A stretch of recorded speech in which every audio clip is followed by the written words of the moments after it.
আপনারা ইতিমধ্যে জানেন মেট্রো রেলে এমআরটি কার্ড বা র‍্যাপিড পাস কার্ড খুব সহজে অনলাইনে রিসার্চ করা যায়।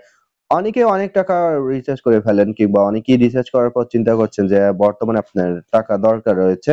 সেক্ষেত্রে আপনি চাইলে কিন্তু সেই টাকাটি রিফান্ড করে বা ব্যাক করে আপনার অ্যাকাউন্টে নিয়ে আসতে পারবেন। আজকের এই ভিডিওতে আমি আপনাদেরকে দেখাবো কিভাবে মেট্রো রেলের রিচার্জকৃত টাকাটি রিফান্ড করতে হয়। মেট্রো রেলের রিচার্জকৃত টাকাটি রিফান্ড করতে হলে প্রথমত আপনাকে rapidpass.com.bd এই ওয়েবসাইটটিতে প্রবেশ করতে হবে। এরপর আপনার অ্যাকাউন্টে লগইন করতে হবে। যদি অলরেডি লগইন করা থাকে তাহলে এরকম দেখতে পারবেন। এখান থেকে আপনি উপরে ক্লিক করবেন, এরপর ড্যাশবোর্ডে ক্লিক করবেন। ড্যাশবোর্ডে ক্লিক করলে আপনি মেট্রো রেলের কার্ডটি দেখতে পারবেন। এখান থেকে আপনি এভিএম মেশিন নামে একটা অপশন পাবেন, সেখানে ক্লিক করবেন। সেখানে ক্লিক করার পর ডান দিকে স্ক্রল করবেন এবং আপনি কত টাকা রিচার্জ করেছেন সেটি দেখাবে।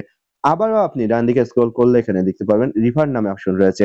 এই রিফান্ড অপশনে যদি আপনি ক্লিক করেন তাহলে দেখতে পারবেন আপনি কত টাকা রিচার্জ করেছেন। রিফান্ড করতে হলে কিন্তু 5% কেটে নেওয়া হবে।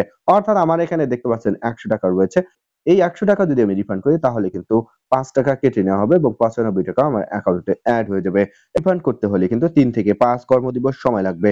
কেননা কোন একটি ব্যাংকিং লেনদেন রিফান্ড করতে হলে সেটি বাংলাদেশ ব্যাংকে নোটিফিকেশন যায়। সেখান থেকে অ্যাক্সেস না পাওয়া পর্যন্ত কিন্তু আপনার টাকাটি ব্যাক আসবে না। রিফান্ড করতে চাইলে আপনি রিফান্ড অপশনে ক্লিক করবেন। তাহলে আপনার রিফান্ড রিকোয়েস্টটি পাঠানো হবে। ৩ থেকে ৫ কর্মদিবসের মধ্যে পুনরায় আপনার সেই অ্যাকাউন্টে টাকাটি এড হয়ে যাবে। দর্শক, এভাবে আপনি চাইলে মেট্রো রেলের রিচার্জকৃত টাকাটি রিফান্ড করে ব্যাক করে নিয়ে আসতে পারবেন।